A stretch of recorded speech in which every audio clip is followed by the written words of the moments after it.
All right. Zach, is movie producer here and has great timing because yesterday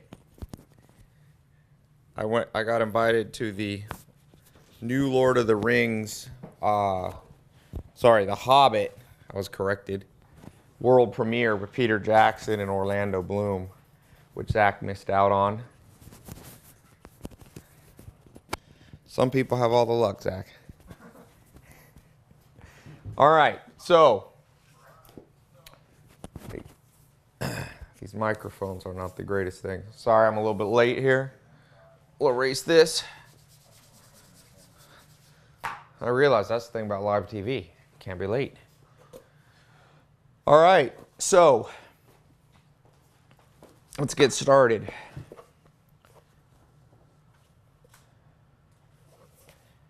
Welcome to today's Book of the Day, the new show that I'm doing live. We're going to be talking about a book that's changed my life. Tempted to always put it as the number one author that you should read if you want to gain new insight into the world, insight that basically you'll never hear anywhere else. This is an old copy. The book is called The Lessons of History by Will Durant. I put a quote that I've said of his that has gotten a lot of attention over the years that I've said it. A nation is born stoic and dies Epicurean. What does that mean? Well, it's relevant to your life. Like I said, I was just at the world premiere, the Warner Brothers world premiere of the newest Hobbit movie. Peter Jackson was there, Orlando Bloom. It was interesting because after the movie, it was in the Academy Award Theater, the one where they do the Academy Awards, and then afterwards it was in the ballroom where they do the Academy Award after party. And you see all these stars there, you know, whether it's Orlando Bloom, he's in Pirates of the Caribbean, Peter Jackson, he's done all these movies, and Chevy Chase was there, pro basketball players, and you think, why did these guys, why did these women, Kate Blanchett, why did they make it and so many people fail in life? Remember, the statistic I recently read is that 12%, only 12% of humans' time, the average human's time, is spent doing something that they like, that they're good at, that they have passion for. To me, that means most people are failing. I'm not saying that in a judgmental, mean way, but surely you would agree if you're going through your life and 88% of the minutes that you are awake are spent in something that you don't feel flow in. That's the word that Mihail Csikszentmihalyi, the scientist, calls it. So what I mean by that is if you're in a relationship where back when you were 14 years old and you were dreaming, that's the best place to start. To go back and revive your real dreams. Your mind, your IQ is high. They say at age 14 is when your IQ peaks in many ways. You also probably were still at home, so you had less fears. You didn't have the bills you have, the responsibilities. If you look at your life now and you go, okay, bank account. I call it the stand naked in front of the mirror test. If you take off your clothes and stand naked in front of the mirror and look at yourself, how you look in terms of health and attractiveness. Is that what you dreamed when you were 14 you'd look like today?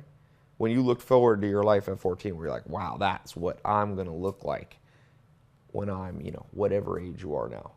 When you were 14 and you looked at your career, what you were going to do, how you were going to change the world, how you were going to make money, how much money you were going to make. When you do the quote unquote naked mirror test and you log into your bank account, do you see the bank balance that you thought you would have? Because these guys like Peter Jackson, Orlando Bloom, you're talking people who log into their bank account and have hundreds of millions of dollars in there. Now, I'm not saying everybody needs to have that. I'm just telling you, they pulled off the dream. They're not the 88% that spend their life doing those things that they don't enjoy, that there's no passion. They're not living what I call the entrepreneur lifestyle. Peter Jackson is, Orlando Bloom is, and I'm all about the good life. That's the lifestyle, the dream lifestyle everybody has. So one of the components is in this book It's not just in this book, it's also in, he's written many things. I recommend you buy anything by Will Durant. I just have carte blanche. He's dead now, but they've put out some newer stuff that they found, some lost manuscripts. When he says a nation is born stoic and dies Epicurean, he just gave you the key to not be the 88%. So what he means by that, let's take the United States. The United States was originally settled by pioneers, people who left Europe, the quote-unquote old country, because, why? Well, they had whatever they didn't like about the old country, right? Religious freedom, intolerance that they didn't, the intolerance that was there. So they come. It took a lot of guts and a lot of character to get on a wooden boat and sail across an ocean. I've sailed 28 days once when I was living with the Amish. I went to South America. One day I'm going to tell my story. I spent 28 days out at sea because the Amish don't fly in airplanes. So I was on a freighter. We hitched a ride on a freighter, not a cruise or anything like that. And I was out at sea for 28 days. We got caught in a storm. Let me tell you, there's nothing scarier, even with modern equipment and modern ships, than getting caught. But the founders of the United States, the pioneers, they came 28, it took months. Sometimes, half the time, people didn't make it, right? People just died at sea. No weather detection. These are what you call stoics. The definition of a stoic is based on an ancient Greek philosophy, Stoicism, which basically said they were what I call the ancient investors, in the sense that they were willing to forego present pleasure. So the present pleasure for the pioneers was to stay in Europe, right? Present pleasure. They were willing to forego present pleasure for future gain. When you study Epicurean people love pleasure.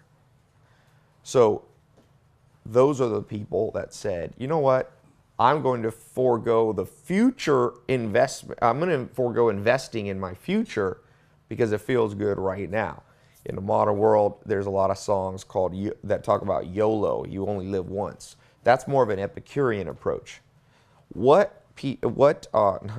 almost said Peter Jackson. What Will Durant said is very simple. He said that great nations are born when a lot of people are willing to adopt the investor mentality. They're willing to be stoic. He's saying, but nations begin to crumble. Nations begin to die when what? When people do the opposite. They become Epicurean. Epicureanism was also a philosophy which said eat, drink, and be merry in ancient Greek times because tomorrow we might die. So you are at a crossroads every day.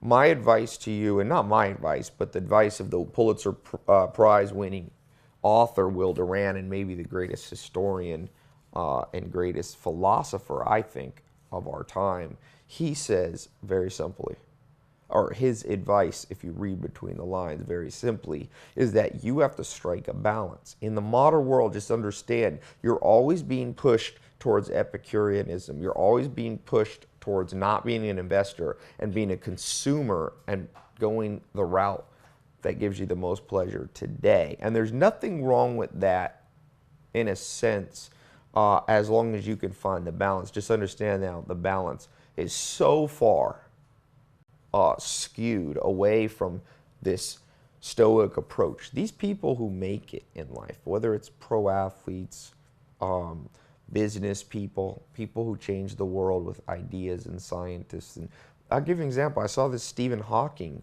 movie. You know, Stephen Hawking, if you read, it's the movie Theory of Everything.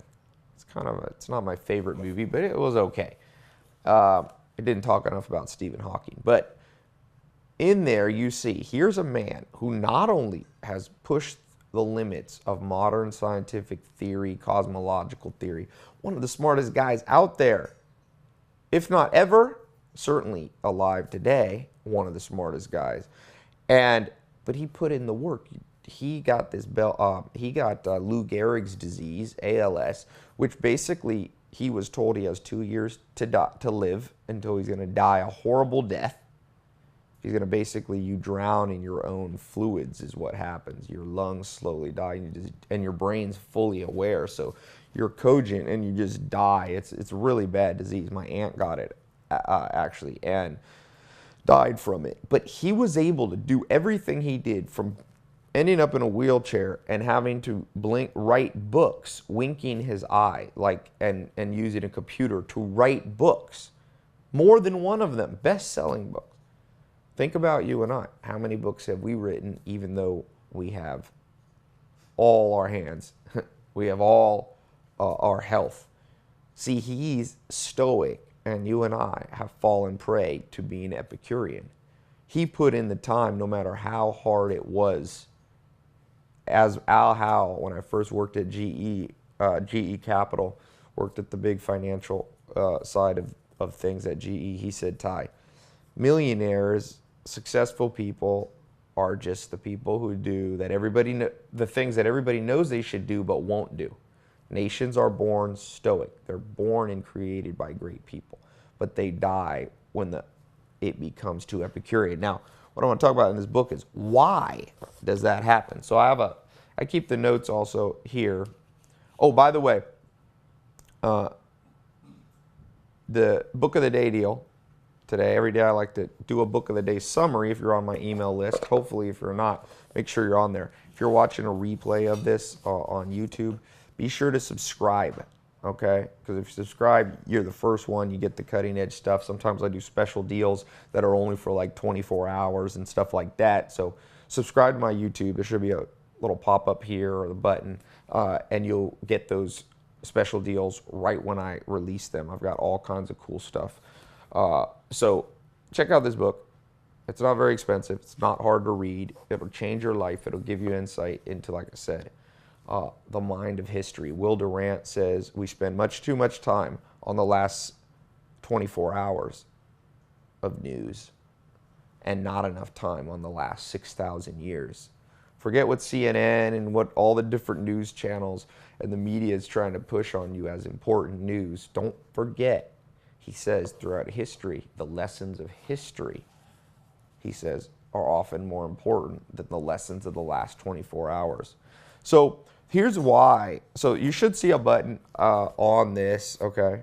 I'm going to be on buying this book. Reach out, buy this book. There should be a button right below here. If you're listening to this on audio or podcast, go to my site, tylopez.com, and you'll see the deal. So what's my favorite part in this book? Well, in chapter 3, he says, the laws of biology are the fundamental lessons of history. Okay? The laws of biology. I don't care if you're in business. You know, in a few minutes after this live TV show every day, I'm going to be doing today a special, so this is a public TV show. I'm going to be doing a private online seminar that you can come on free. We'll pop up a button here in a second. You can register absolutely free. I'm going to be talking about how to get 1 million people to pay attention to your next idea. Maybe you have an idea. Maybe you're trapped in a job you hate. You've got this good idea. You want to know, how can 1 million people become customers? Mark Zuckerberg, we talked about, if you get my book of the day, yesterday I talked about Peter Thiel's book, 0 to 1. Mark Zuckerberg had a formula, had a secret that got him 1 billion customers. But you don't need that many. If you can get 1 million customers over your lifetime to take hold of your idea, and the average one of them gives you just $15 over years. Average lifetime value of a customer, we call that, right? The LTV, lifetime value. You've made $15 million over, let's say, 30-year career. You made $500,000 a year. The secret is, how do you get those eyeballs?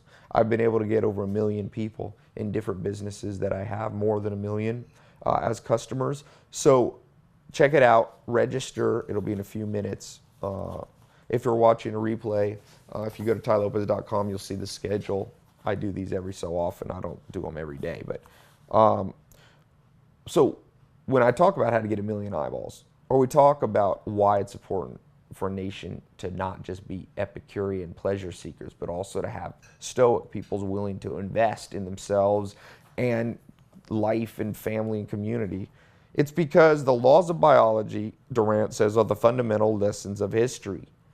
Joel Salatin, one time I woke up and I was on his famous Polyface farm as a teenager, was doing an internship and apprenticeship there for 2.5 years, and there was a huge storm, biggest storm I think in Virginia history in 200 years. We woke up and there was a bridge to get to his farm. You had to cross over a kind of a river, and the bridge had washed out from all the rain, had flooded.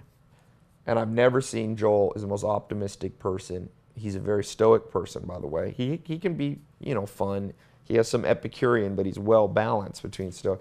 But he was depressed. It's the only time I've ever seen him. And he said, I feel depressed.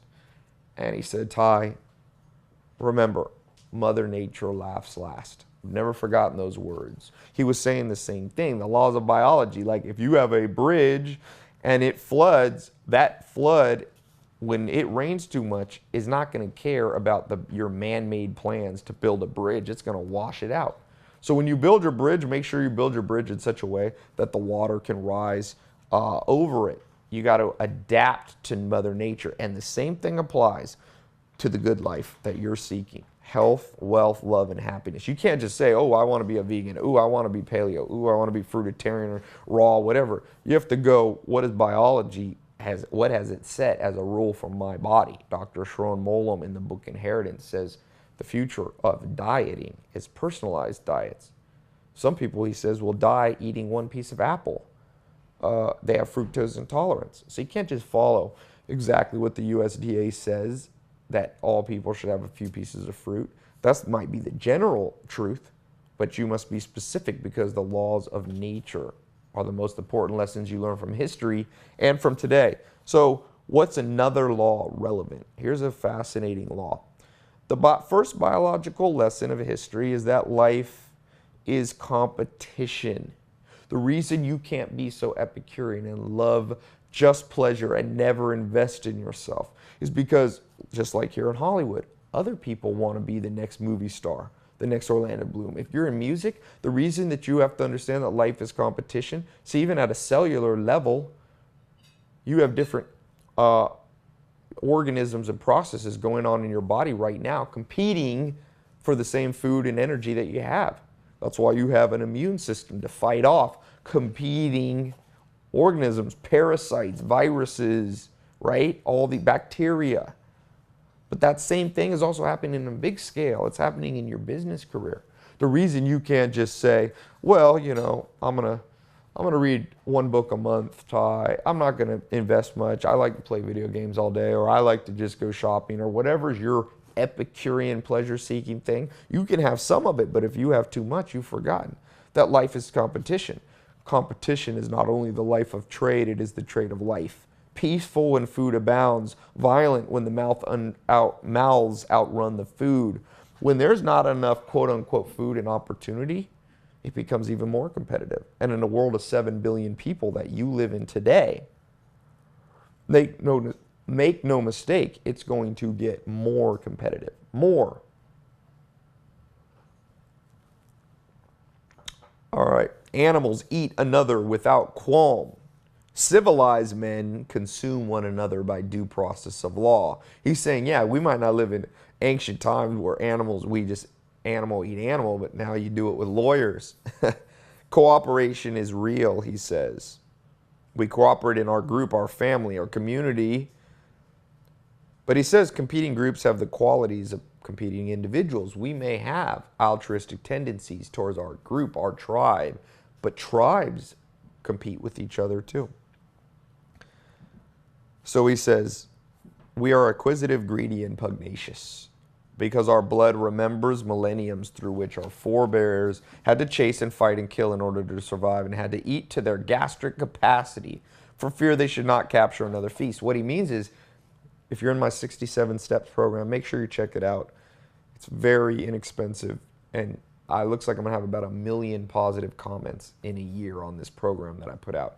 It's a 67-day challenge, one a day. And one of them I talk about one of these steps and how to be successful.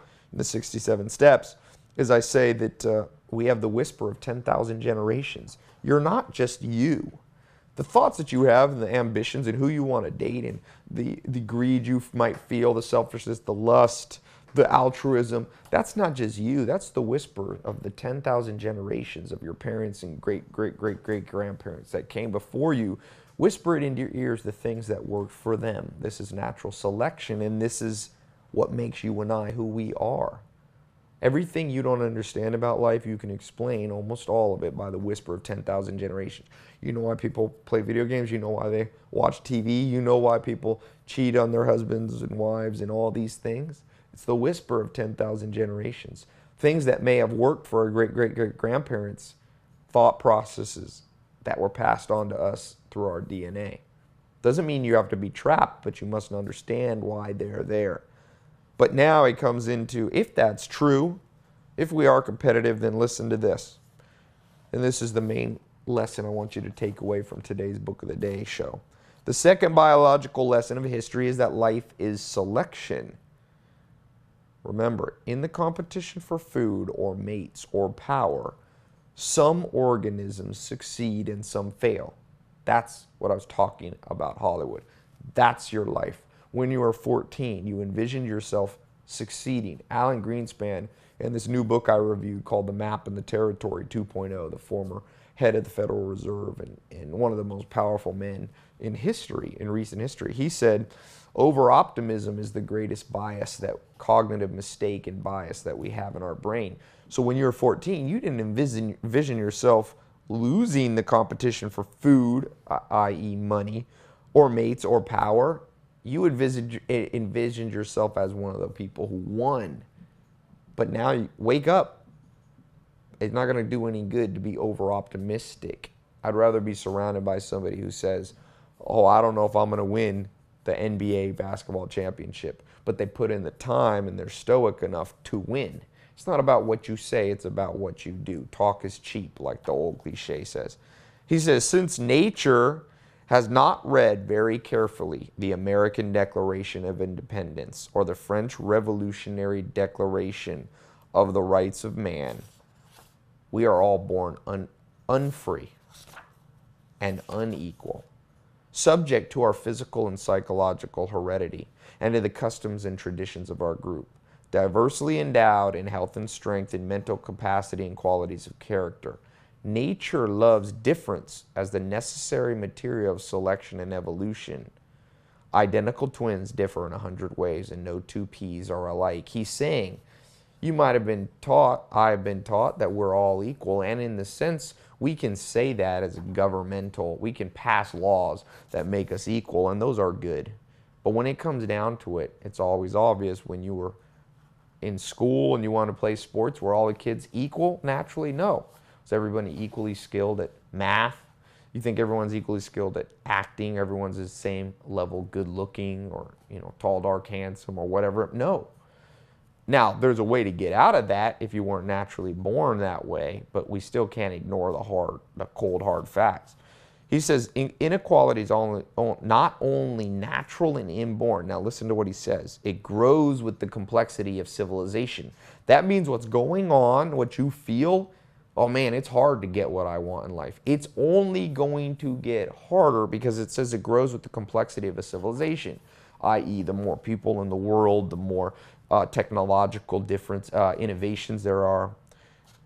So,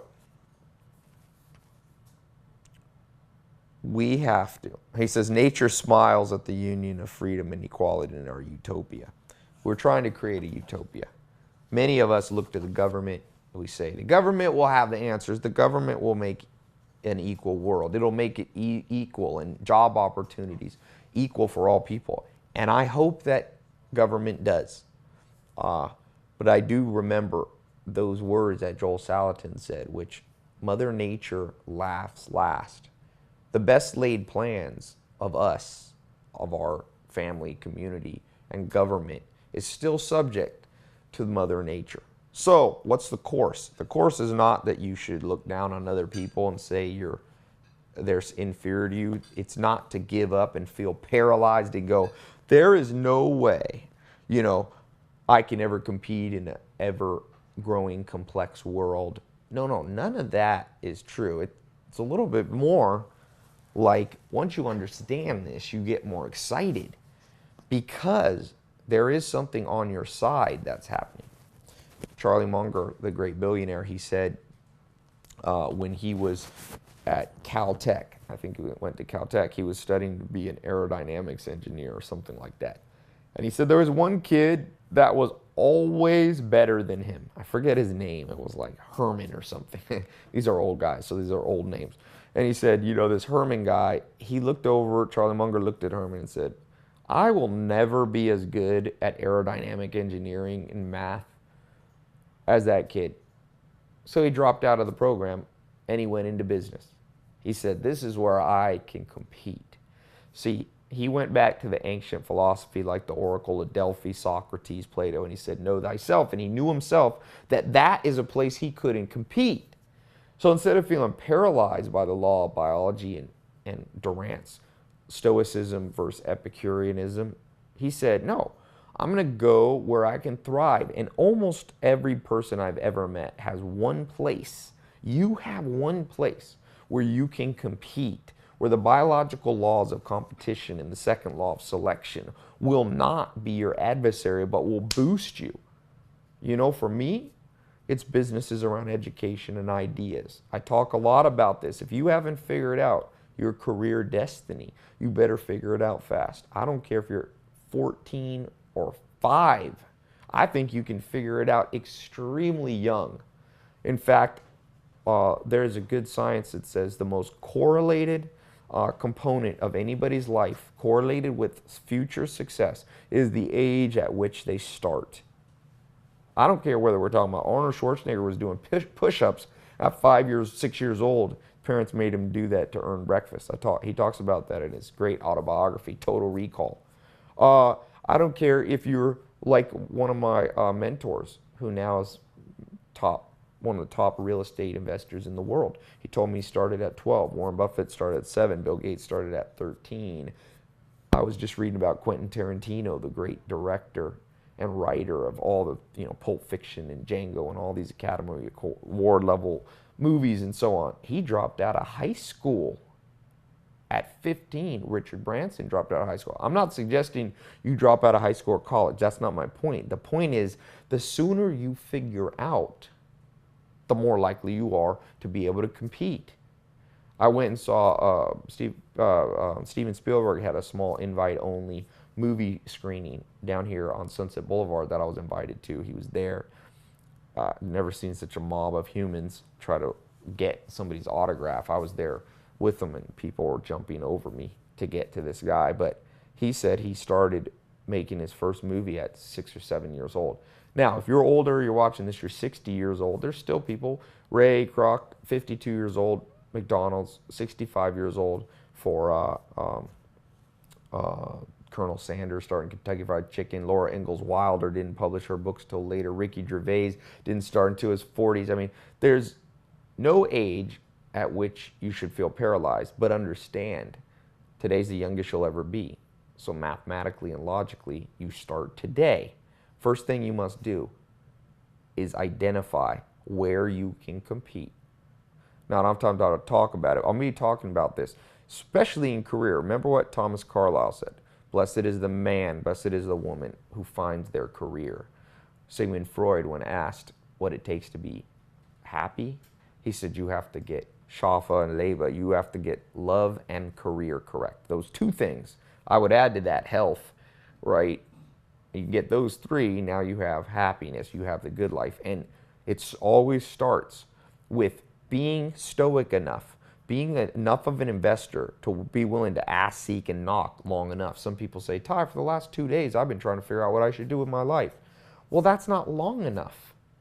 No investor only invests for 2 days and then gets rich. It gets rich. That's what Epicurean pleasure seekers who get nothing, those people become the masses. And there's nothing wrong with being the masses as long as the masses are striving to always improve themselves. We're all in the masses. I'm in the masses. That's not what I mean. It's not an elitist approach to the world. It's saying no one wants to live an average life. The average person lives an average life. Nietzsche says every extraordinary individual seeks to rise above the crowd. I hope you'll do that and start by identifying your, what I call Eulerian destiny. It's like 5 circles where they all intersect. Each of them is a hint. Some of you have heard me talk about this, yet you still haven't figured out what you should do. What did you want to do at 14? What have you been doing the last 10 years? You have momentum in what you grew up around. That's your Dr. Helen Fisher says, that's your mental map, what you'll be comfortable in, what you can talk effortlessly on a Saturday night, not at work, just with your friends. That's the curiosity factor. There's a good book called Curious. Curiosity is the impetus to finding also what you should do. And then lastly, what strangers and enemies compliment you on for your whole life. Not your friends and family only. That'll give you a skewed understanding. There's a lot more on that. Come on in the next few minutes. Come on this online seminar, The New Rules of Marketing, but I cover how you need the PPV formula.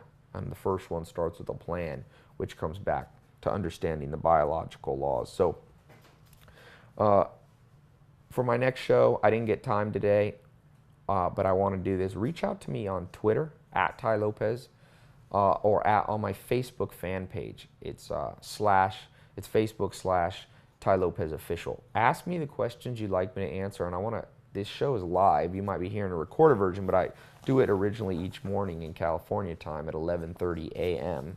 Check the schedule on my site, tylopez.com/TV, and I'll answer a few of your questions, okay? If you're not in the 67 steps, make sure you're a part of that. Be on my book of the day. It's a free email. And I'll be talking more about how to live the entrepreneur dream. Okay, I've got an academy. It's called the Mini MBA Entrepreneur Academy. If you've ever dreamed, like 90% of people have, of taking your destiny when it comes to your finances and your career, doing what you love, making it a lifestyle, not a get-rich-quick scheme, but a definite plan that you could make $1 million and you could make more. I've done it before. I've seen many people that come through the program do it. So check out the free online seminar. It's a sneak peek into what we talk about in the academy. There should be a button. You need to register. It's a private one. This TV show is public, but a lot of the stuff I do, I like to keep private. We have a private community. You can read and comment with other people. All right, so it's absolutely free. Just put your email address in, and I will see you. I take a 5-minute break to drink my crazy green shake here, and then I will see you in a few minutes. So see you tomorrow on tomorrow's show at 11:30 a.m. on the next book of the day. Remember, buy this book. If you buy it from me, I forgot to say, I give you about $100 worth of bonuses. So you can buy this book on Amazon or Brookstones or Barnes & Noble, and that's great. I have no problem. But you can buy it from me. We ship them just as fast for about exactly the same price, around the same price. It depends on where you live. But more importantly, I'm going to give you my 7-step free, give it free. I charge $100 for this 7-video course on how I do smart reading. You might have seen my TED Talk, how I do smart reading, how I read a book a day, and why you should too. Books are one of the steps, one of many ingredients that will revolutionize your life. So you might be a slow reader. I'm going to show you how to read a book in 15 minutes and retain what you read. Okay? So get that now on my site. Register for the seminar. And hopefully also I'll see you tomorrow on the next show, Book of the Day. Talk to you soon.